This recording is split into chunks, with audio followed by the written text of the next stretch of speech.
Okay, so today I'm going to be teaching topic 9 of IB chemistry.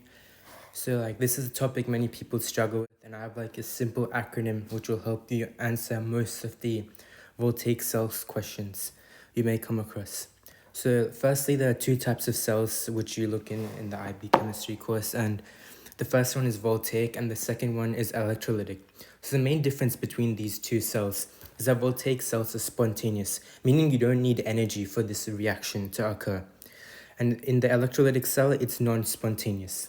So for some examples of voltaic cells include watches, remotes, batteries, those kind of things. And electrolytic cells are mainly used in electroplating. And you'll see questions around those. And then another key difference which is essential to know when answering questions is in the voltaic cell, the cathode is always positive, whereas the anode is always negative. And in the electrolytic cell, this is switched around. But the anode still does oxidation and the cathode still does reduction. So to answer all of these galvanic cell questions which you may come across, I made a simple acronym which is called Miss Ann Ox Red Cat. So you may have already heard of Ann Ox Red Cat, but I added this Miss in front which helps me answer many questions. So if I go break this acronym down, what this really means is the MR in Miss stands for more reactive. So as you can see, it's near the anode side. So the anode will always be more reactive than the cathode. And the S here stands for solid. So the anode will most likely be in the solid state in the cell, like when you write the half equations. And then An-ox is the anode will always be oxidized. And the cathode will be reduced. So reduction is the gain in electrons, oxidization is the loss in electrons. You can remember that with oil rig. Then another thing which I kind of do for this is the T in cathode. The T stands for a plus, so the cathode is positive, and you can work backwards and think the anode is negative, or the N for negative. But yeah.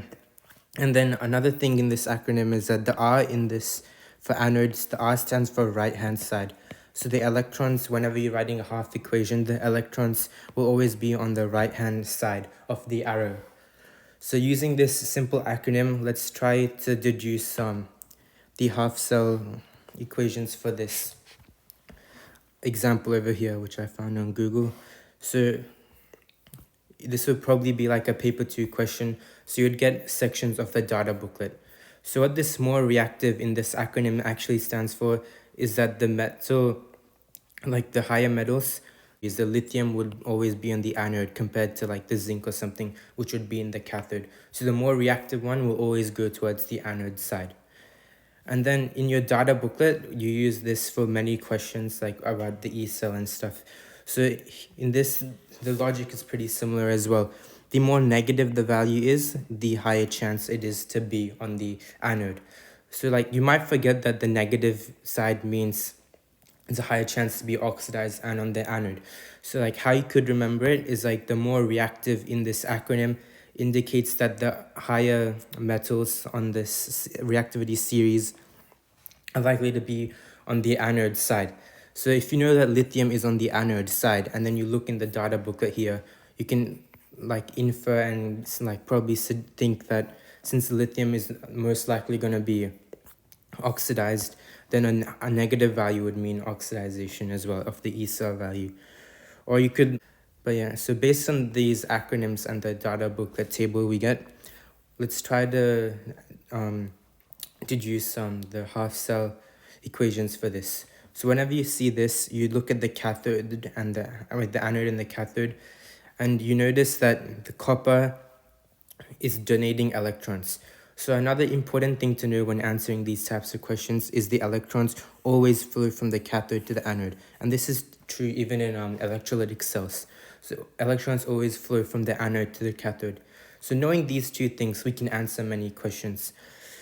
So in this example over here, well, they give the cathode, the anode is copper and the cathode is Ag. But if you were going to deduce it ourselves, we can look in the data booklet and we can notice that the copper is plus 0.34 and then the Ag is plus 0.8. So from this, we know that the Ag has a higher chance of being reduced because of its because it's a more positive value. So if it's being reduced in this acronym, it has to be on the cathode side, which is what is indicated on this diagram over here as well. So to write the half equation, we know that the anode will always start with the solid. So we know that the anode will always begin with the copper in the solid form. And we know that it's a copper 2 plus ion. So from this acronym, we know that this R stands for right hand side. So the copper will go to copper 2 plus aqueous plus the 2 electrons. The electrons are always on the right hand side. And then you look at Ag over here. And since it's being reduced, you have to start with Ag in the aqueous state. And with this, you can just look off the data booklet for the equations like Ag plus Aq plus the electron equals Ag solid. So Ag plus the E solid. So you get this. And then the electron here will be on the left hand side because it is being reduced. And then once you get this, you cannot say this is the half equation yet because this here gives 2 electrons and this here is only transferring 1 electrons. So you have to match the electrons here. So you just multiply everything here by 2. And then you can summarize this equation by like cancelling out the like terms basically and go copper solid plus 2Ag Aq will give you copper 2 plus. So the reason why the anode is always solid and the cathode is always in the ionic state is the cathode needs to accept the electrons. So the electrons basically get transferred from the anode to the cathode. And if the cathode is a solid or like there's no charge to it, it won't accept the 2 electrons. But here the Ag has a plus charge, so it can accept the electron.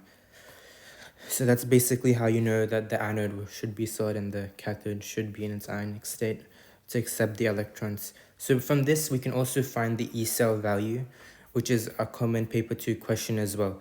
So all you have to do is look in the data booklet and you know that copper from Aq to 2 plus is 0.34 and Ag is 0.8. So all you do here is you do redox. So I remember this as redox. So it's just reduction minus oxidation. So you know that the Ag is getting reduced. That's 0.8 minus this is 0.34 equals 0.46 if I'm right. So this will give you 0.46 as the E cell value. My teacher always says to add a plus sign in front. And then this is the E cell. But as you know, there's like even though there are 2 moles of electrons being transferred over, I don't think that affects the E cell value in your calculation. So now that you understand the acronym, how to use it, we'll do some paper 1 questions, which are very common.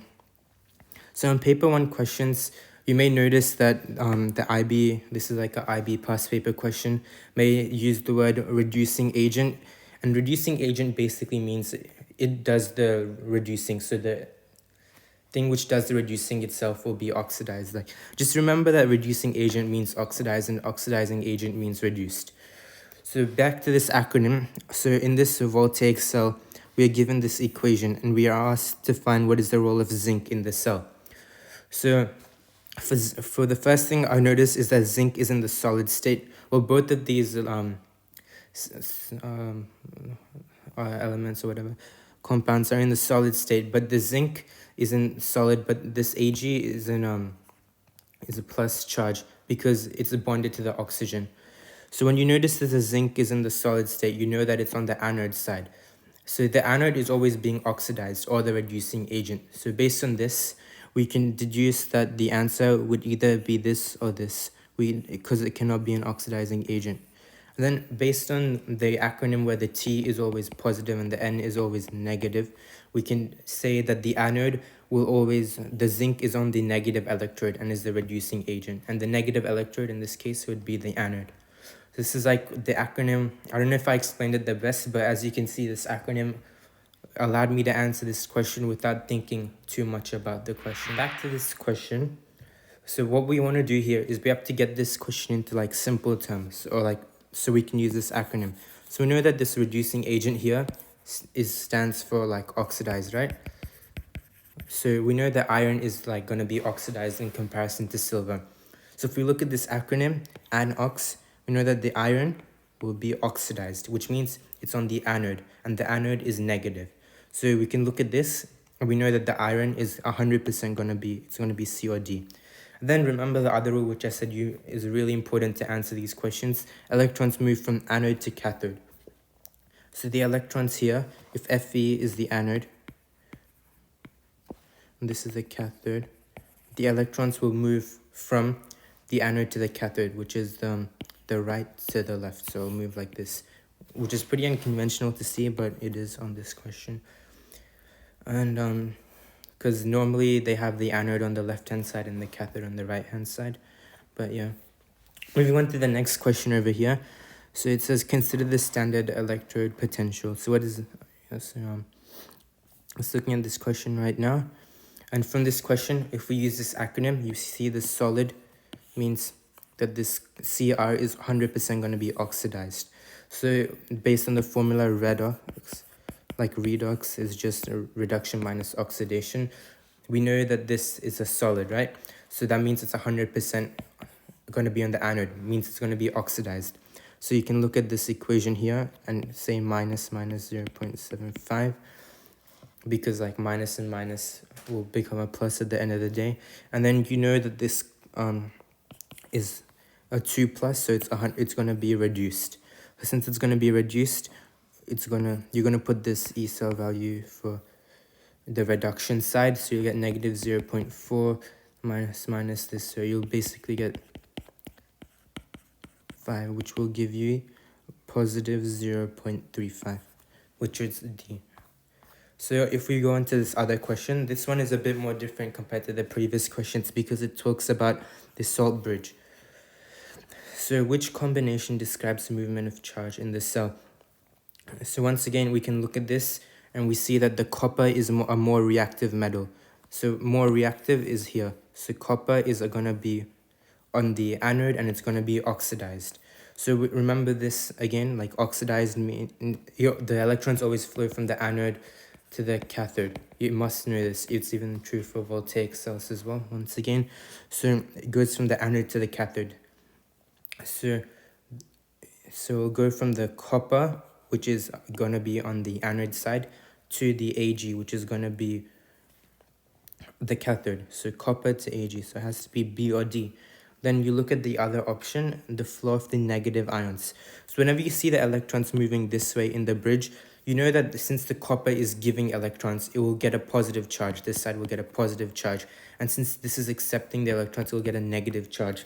So to balance out this positive and negative charge, to make sure the electrons still flow across, you have the salt bridge. So the negative ions will go towards the side where it's like more positive to balance out the charge. So the negative ions will always go towards the anode, and it will go towards the Cu2 plus because it is the anode, which will give me D. Okay, so now moving on to this paper 2 question, we can, if we look at this question over here, so we want to find like the balanced equation for this following reaction. So we notice that there's 2 electrons for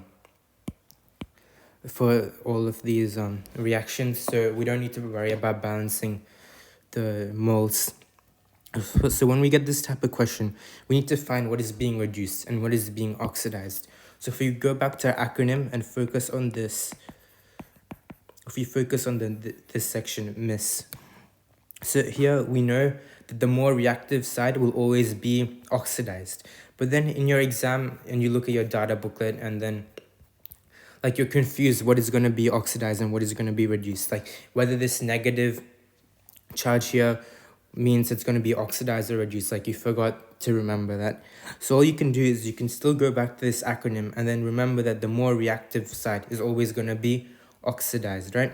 So you can check your data booklet over here, section 25, and you're going to notice that the more reactive, like lithium and stuff, CS, potassium, these are all really reactive. And you look at the standard electrode potential values, and they're all really, really negative compared to the positive ones, which are down at the end. So Once you know this, you know that the one which is going to be oxidized, the more reactive oxidized, the one which is going to be oxidized is going to be more reactive, and it's going to be more negative as well. So from this, we notice that the between nickel and iodine. So nickel here is more negative than the iodine. So nickel 100% will be on the anode. And then what does the anode mean? It has to be in the solid state. So we go nickel, solid, plus the iodine in the aqueous state. And then you just write down the other products. And 2 plus...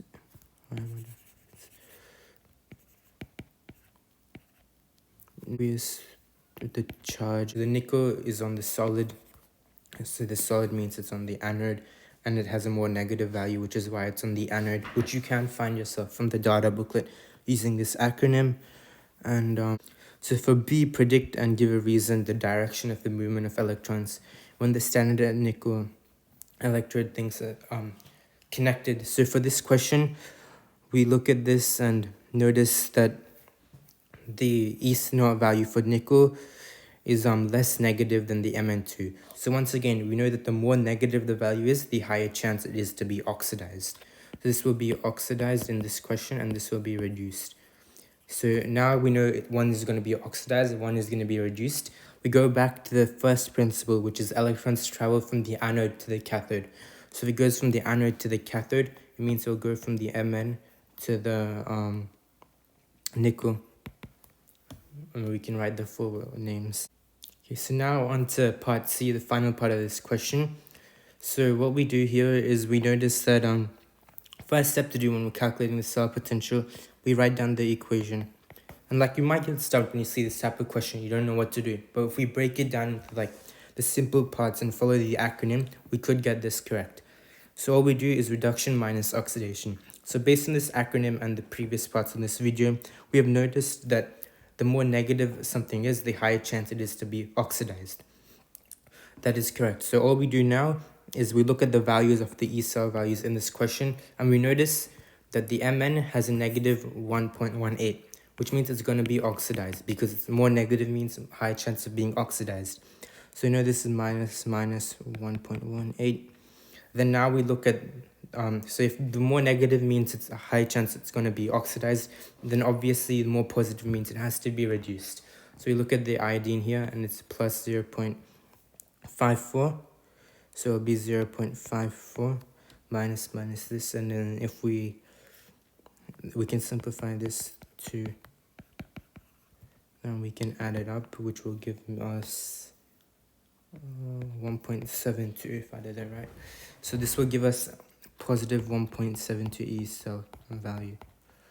So this is basically everything you need to know. This one acronym plus knowing this statement about electrons flow from anode to cathode will guarantee you to ace like every single question you get on Voltaic cells. And I believe like that's what I use in my exams, and it has helped me a lot.